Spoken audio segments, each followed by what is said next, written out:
রাধে রাধে প্রিয় ভক্তবৃন্দ, আজ আমি আপনাদেরকে নিয়ে এসেছি ভগবান শ্রীকৃষ্ণের আরও একটি দিব্য প্রাচীন লীলাস্থলীর।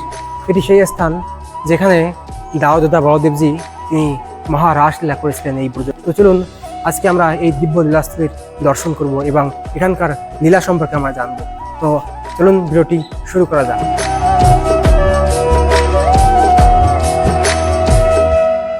প্রিয় ভক্ত, আমি চলেছি আজ এক দিব্য লীলাস্থলীর দিকে, সেই খেচা দাউজি। দেখবেন কি অদ্ভুত মনোহর প্রাকৃতিক পরিবেশের মধ্যে ভগবান শ্রীকৃষ্ণের আরও একটি সুন্দর লীলাস্থলী, যেখানে দাউজি রাস করেছিলেন। সেই দিব্য লীলার স্থলী আপনারা দর্শন করবেন। আর দেখুন কি সুন্দর বন পরিবেশ, আর তার মধ্য দিয়ে চলেছি সেই দিব্য লীলাস্থলীর দিকে। প্রিয় ভক্ত, ব্রজভূমির পথে একবার পা রাখলে মনে হয় পৃথিবীর সমস্ত কোলাহল যেন কোথায় মিলিয়ে গেছে। এখানে বাতাসের প্রতিটি স্পর্শে, বৃক্ষের প্রতিটি পাতায় আর ধূলিকণার প্রতিটি কণায় লুকিয়ে আছে রাধাকৃষ্ণের চিরান্তন লীলার অমৃত স্মৃতি। যে পথে একদিন বিচরণ করেছিলেন স্বয়ং শ্রী বলদেব প্রভু। দেখুন দুপাশে যতদূর চোখ যায় সবুজে মোড়ানো ব্রজবাসীদের শস্যক্ষেত, বাতাসে দুলছে বৃক্ষরাজি, দূরে যমুনার শান্ত কলধ্বনি, আর চারিদিকে এক অপূর্ব দিব্য প্রশান্তি। আর ঠিক তখনই চোখের সামনে ধরা দিল এক অবর্ণনীয় দৃশ্য।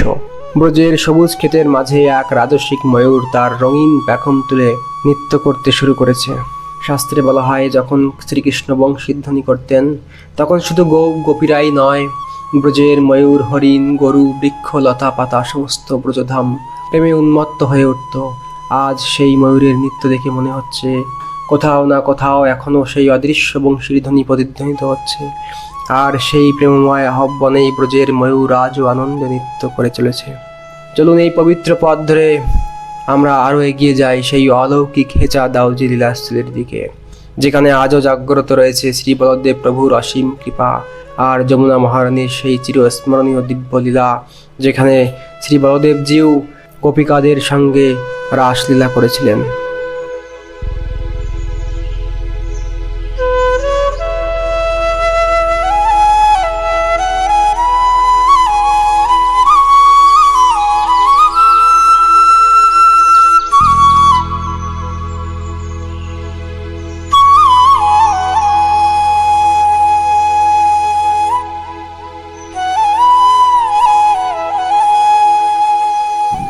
এই যে অশ্বত্থ বৃক্ষ, এই বৃক্ষের নিচে ঠিক এই স্থানে সেই রাস পূর্ণিমার রাত্রিতে ভগবান শ্রীকৃষ্ণের সেই অদ্বিতীয় অংশ দাউদাদা বলদেবজি তিনি এই স্থানে এই ব্রজ গোপিকাদের সঙ্গে রাসলীলা করেছেন। প্রিয় ভক্ত, সেই দিব্য স্থান দর্শন করুন। দেখুন আজ এই বৈকালিক বেলায় আমি সেই স্থানে এসে পৌঁছে গেছি, যেখানে আমাদের ব্রজের দাউদাদা তিনি তার নিজস্ব গোপীদের সঙ্গে রাসলীলা করেছিলেন। প্রিয় ভক্ত, ব্রজের শুধু কৃষ্ণের রাস নয়, সেখানে এই দাউদাদা বলদেবজি তিনিও রাস করেছিলেন ব্রজ গোপীদের সঙ্গে। এটি তারই লীলাক্ষেত্র। আমি আজ আপনাদেরকে দর্শন করাবো একটি দিব্য লীলার। তো প্রথমে সেই লীলাটি আমরা শ্রবণ করব, যে লীলাটি এই স্থানে না বললেই নয়, কেননা সেই লীলার সঙ্গে এই লীলাস্থলীটি অঙ্গাঙ্গিভাবে জড়িত এবং এটি বড়ই দিব্য একটি স্থান। এইখানেই দাউদাদা বলদেবজি এই ব্রজ গোপিকাদের সঙ্গে রাস করেছিলেন। তো চলুন আমরা সেই রাস লীলা সম্পর্কে জানবো। প্রিয় ভক্ত, বৃন্দাবনে ভগবান শ্রীকৃষ্ণ কেবল একাই রাস করেছেন এমনটা নয়। কৃষ্ণের যেমন অনেক অনেক সখীবৃন্দরা ছিল, ঠিক তেমনইভাবে এই ব্রজের আরও একজন নায়ক দাউদাদা বলদেবজি, তারও এই ব্রজের অনেক অনেক গোপিকারা ছিল, যারা সেই বলদেব দাজির প্রেয়সী ছিল। আর তাদের সঙ্গেই বলদেব দাদার এই স্থানে এক দিব্য রাসলীলার রজনী কেটেছিল।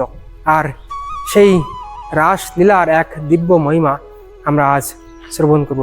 তো তার পূর্বে প্রিয় ভক্ত, আপনাদেরকে নিয়ে যাব সেই যমুনার তটে, যে যমুনা এই স্থানে ছিল না, কিন্তু এই যে রাসলীলার সঙ্গে এই যমুনার এক দিব্য সম্পর্ক রয়েছে, যে কারণে যমুনাকে এই অবধি আসতে হয়েছিল। তো চলুন আজ সেই যমুনার তটে দাঁড়িয়ে আমরা সেই লীলার আস্বাদন করব।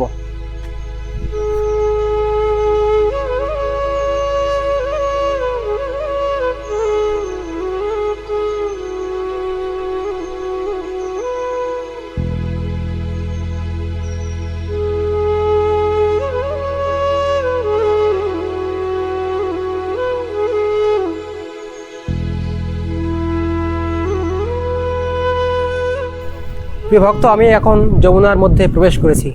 দেখুন, এটি হচ্ছে যমুনার পথ, অর্থাৎ এই যে আমি নেমে গেলাম, আমি যমুনার মধ্যে চলে এসেছি। প্রিয় ভক্ত, এই স্থানে যমুনা ছিল না, কিন্তু সেই যে রাসলীলার কারণে যমুনাকে এই স্থানে আসতে হয়েছিল। তো কিভাবে যমুনা এই স্থানে এলো, সে সকল দিব্যলীলা আজ আমরা এই ভিডিওর মাধ্যমে জানব। তো তার পূর্বে একটু যমুনা মহারানীকে একটু প্রণাম জানিয়ে আসি, চলুন। তারপর আমরা সেই দিব্যলীলা আস্বাদন করব এবং সেই সকল স্থলী আমরা দর্শন করব। আর প্রিয় ভক্ত, এই যে যমুনা, এই যমুনার সঙ্গে বৃন্দাবনের এক বিশেষ সম্পর্ক রয়েছে। শ্রীমতী রাধারানী যখন সেই সাক্ষাৎ নিত্য গোলকধাম থেকে এই ধরিত্রীতে আসার জন্য কৃষ্ণ শ্রীমতী রাধারানীকে প্রার্থনা করেছিলেন তার কাছে, তখন শ্রীমতী রাধারানী বলেছিলেন যে স্থানে যমুনা নেই, যে স্থানে গোবর্ধন নেই, সেই স্থানে গেলে কি আমার সুখ হবে? তাই প্রিয় ভক্ত, কৃষ্ণ বলেছিল যে আমরা যখন লীলা করব তার পূর্বে আমরা যমুনাজি এবং গোবর্ধনকে সেই স্থলে প্রেরণ করব। রাধারানী আরও বলেছিল যে যেখানে বৃন্দাবন নেই, এই ব্রজভূমি নেই, সেখানে গিয়ে তো আমার সুখ হবে না। শ্যামসুন্দর তখন বলেছিল যে আমাদের এই নিত্য গোলক বৃন্দাবন ধামের 84 ক্রোশ ভূমি আমি প্রেরণ করব সেই মর্তে। আর প্রিয় ভক্ত, এই যে দিব্যভূমি আপনারা দর্শন করছেন, এটি কোনো প্রাকৃত ভূমি নয়, এটি হচ্ছে সাক্ষাৎ গোলক বৃন্দাবন ধামের 84 ক্রোশ ব্রজমণ্ডলের এই অংশ। সেই নিত্য গোলক ধাম থেকে কৃষ্ণের কৃপায় আজ এই ধাম এখানে আবির্ভূত হয়েছিল। কেননা ভগবান যেখানে লীলা করেন সেখানে তার ধামও প্রকটিত হয়। তাই প্রিয় ভক্ত, আজ আমরা যে স্থানে হেঁটে চলেছি এটি মর্তের কোনো স্থান নয়, এটি ব্রহ্মার সৃষ্টি কোনো স্থান নয়, এটি হচ্ছে সেই গোলক বৃন্দাবন ধামের 84 ক্রোশ ভূমি।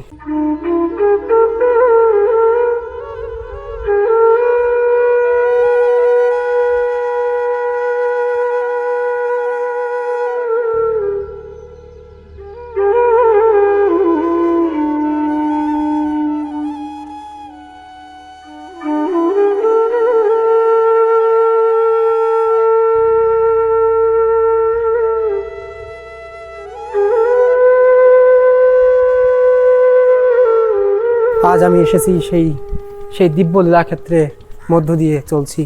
দেখুন, যমুনার মাঝখানে এসে গেছি। এখানে আজ যমুনার জল নেই, কিন্তু সেই যে দাপার যুগে যখন ভগবান শ্রীকৃষ্ণের সেই নিত্যলীলা প্রকট ছিল, তখন এই যমুনা অনেক গভীর ছিল এবং অনেকটা প্রশস্ত ছিল। প্রিয় ভক্ত,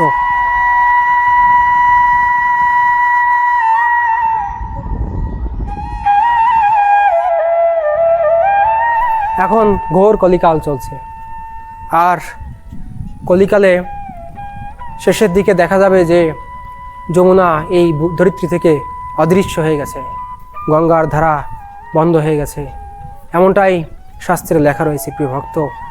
কিন্তু তথাপিও আজ এই মধ্যবর্তী সময়ে কলির প্রথম সন্ধ্যায় আমরা এসে যে আজও এই যমুনাকে যতটুকু দর্শন করছি, এটাই বা কম কিসের? কেননা সেই ঘোর কলিকালে যখন যমুনাজি থাকবেন না, যখন গঙ্গা থাকবেন না, তখন কি অবস্থা হবে? তখন এই ধরিত্রী যেন মরুভূমি হয়ে যাবে, আর ধর্মকর্ম লুপ্ত হয়ে যাবে। মানুষ ধর্মের পথে চলবে না, অধর্ম করবে, কেউ ধর্মপথে চলতে চাইবে না। প্রিয় ভক্ত, ঘোর কলিকালে সেই দিন আসতে চলেছে। কিন্তু তথাপি আজ এই মুহূর্তে দাঁড়িয়ে মনে হচ্ছে যে না, এখনও তো যমুনাজিকে প্রবাহিত হতে দেখা যাচ্ছে। দেখুন কত নিকটে আজ যমুনাজিকে কাছে পেয়েছি। এটি বৃন্দাবনের মধ্যে প্রবাহিত হওয়া সেই যমুনা।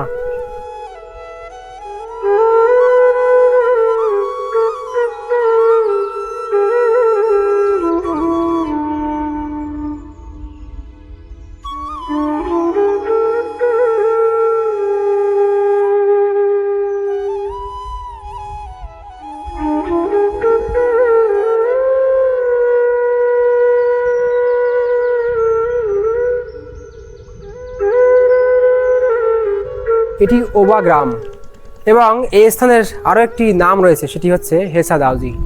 তো এই হেসা দাউজি নাম হওয়ার পেছনে শ্রী বলদেব দাদাজির এক অদ্ভুত লীলা রয়েছে। দাউজি যখন এই স্থানে তার ব্রজ গোপিকাদের সঙ্গে রাস করেছিলেন, সেই সময় সারা রাত রাসে নৃত্য করেছিলেন গোপিকারা।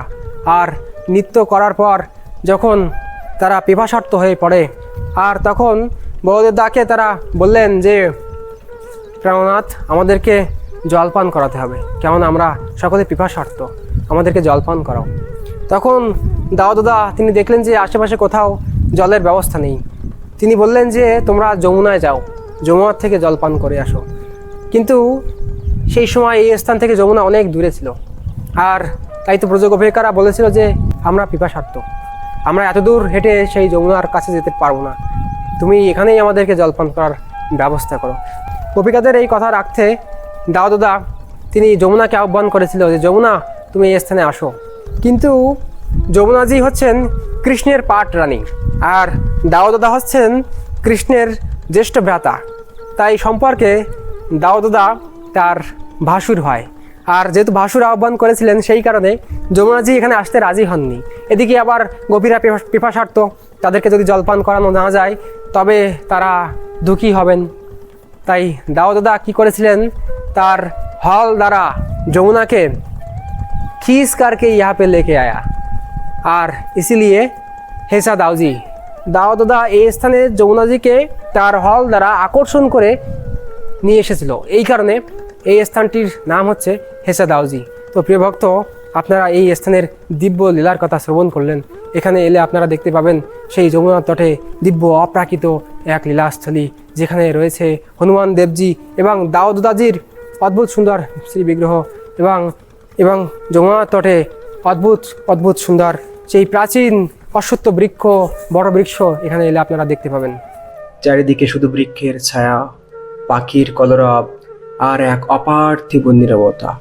মনে হয় এই নিস্তবতার মধ্যেই যেন এখনো প্রতিধ্বনিত হচ্ছে দাউজি মহারাজের চরণধ্বনি। একটুখানি এগিয়ে আসতেই চোখের সামনে ধরা দিল এই বিশাল প্রাচীন বটবৃক্ষ। কত শত বছর ধরে সে নীরবে দাঁড়িয়ে আছে, যেন যুগ যুগের লীলার এক নীরব সাক্ষী। কত মহাপুরুষ, কত বৈষ্ণব, কত ব্রজবাসী এই বৃক্ষের ছায়ায় বসে হরিনাম কীর্তন করেছেন। ভাবতেই হৃদয়ে শ্রদ্ধায় নত হয়ে আসে। এবার আমি প্রবেশ করছি এই স্থানের মন্দিরের অন্তঃপ্রাঙ্গণে। আর দেখুন, প্রবেশ করতেই আমাদের অভ্যর্থনা জানালেন ব্রজের এক ছোট্ট নিষ্পাপ শিশু। ব্রজের এই সরল শিশুটির দিকে তাকালে মনে হয় এরা যেন সেই চিরন্তন গোপবালকদের এই উত্তরসূরি, যাদের সঙ্গে শ্রীকৃষ্ণ বলদেব ব্রজের পথে পথে খেলেছেন।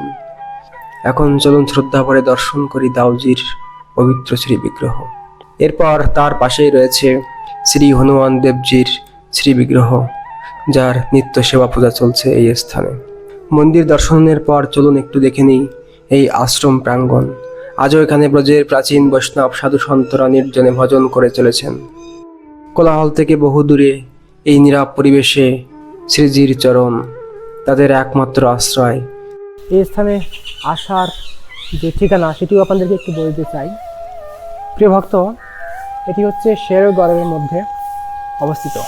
অর্থাৎ আপনি যদি মথুরা থেকে আসেন তবে মথুরা থেকে বৃন্দাবন হয়ে আপনারা দিল্লি রোড ধরে এসে তারপর শেরগড়ে আসতে হবে। অর্থাৎ আপনাকে বৃন্দাবন থেকে বা ছটিগড়া থেকে প্রায় 15 থেকে 20 কিলোমিটার সামনে এসে তারপর শেরগড়, আর সেই শেরগড় থেকে আপনারা আসতে পারেন এই হেসা দাউজিতে। আর শেষে এই পবিত্র আঙিনার চারিদিকে একবার চোখ বুলিয়ে নিন। শত শত বৎসর ধরে দাঁড়িয়ে থাকা অশ্বত্থ বটবৃক্ষ আর এই নির্জন পরিবেশ, সব মিলিয়ে মনে হয় যেন দ্বাপার যুগের সেই দিব্যলীলা এখনো এখানকার বাতাসে, বৃক্ষে, মাটিতে নিঃশব্দে বেঁচে আছে। প্রিয় ভক্ত, এই লীলাস্থলটি অতি প্রাচীন এবং এই যে বেদিটি দেখা যায়, অনেকে বলেন এই স্থানে এই রাস হয়েছিল। তো নির্দিষ্ট স্থানটি যেখানেই হোক না কেন, সেই স্থানই এটি। আর এই পুরোটা এলাকা জুড়েই রাস হয়েছিল, কেননা ভগবান শ্রীকৃষ্ণ এবং জ্যেষ্ঠ ভ্রাতা বলদেবজির অনেক গোপিকারা ছিলেন। তাই 1-2 নয় যে কোনো একটা নির্দিষ্ট জায়গায়, তবে এটি সেই স্থান, এটি সেই রাসমণ্ডল যেখানে দাউজির রাস হয়েছিল। আর দেখুন, এই যে বটবৃক্ষ অতি প্রাচীন, এখনও দণ্ডায়মান রয়েছে। এখনও ভক্তরা এই প্রাচীন বৃক্ষের দর্শন লাভ করে ধন্য হতে পারছে। প্রিয় ভক্ত, এটি সেই দিব্য লীলাস্থলী। আজও আমরা এখানে এলে এই সকল লীলাস্থলীর দর্শন পাই। দেখুন, এখানে কি সুন্দর একটি চিত্র রয়েছে ব্রজের নাটঘাট কানাইয়া এবং লাডলিজির দিব্য দর্শন।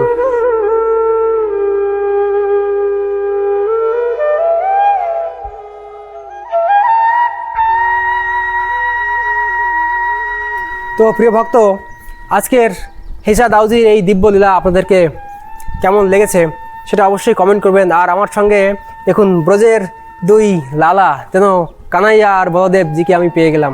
তো লালা, कैसे हो आप लोग? बढ़िया। क्या नाम है बताओ? मेरा नाम उमा शंकर, इसका नाम है मानसी। और तुमको नाम? मानसी। मानसो। तुमको गाँव कहाँ है? हमारा यही गाँव है। আচ্ছা প্রিয় ভক্ত, তো দেখলেন আজ কি দিব্য আনন্দ হচ্ছে। আজ দুজন ব্রজবাসী লালাকে পেয়ে গেলাম কাছে, আর তাদের সঙ্গে কিছুক্ষণ বার্তালাপ হলো। বহুত প্রেমী এই সকল ব্রজবাসীরা। তো আজকে ভিডিওটি আর দীর্ঘায়িত করতে চাই না, এখানেই শেষ করতে চাই। সকলে সুস্থ থাকবেন, ভালো থাকবেন এবং দেখা হবে আবারও নতুন কোনো লীলাস্তিতে। সেই পর্যন্ত সকলে সুস্থ থাকবেন। রাধে রাধে। राधे राधे।